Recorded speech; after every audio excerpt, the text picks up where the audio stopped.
Ma'am, pinokla ko lang yung problem nun. Ay, yung ano.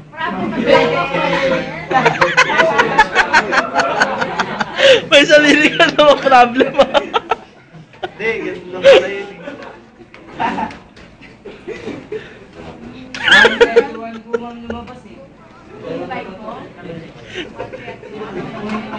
Kaya, kasi yung ingay eh.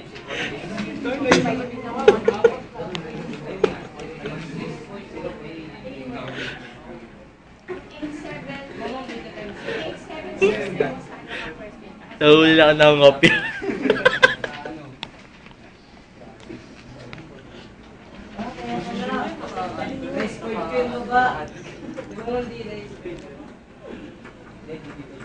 Magulo, James. Gugulo na ako sa'yo eh. Guys, malapit na ako nakikita ko walang ginagawa. Nag-aabang niya lang ng biyaya. Kami na. Ma'am, wait lang ako. Baka mamanis mo. Wala kasi yung mali, picture eh. Para mag-picture mo lang sa may kape. Diba? Hindi no? Select na eh. Kaya naghabong ako.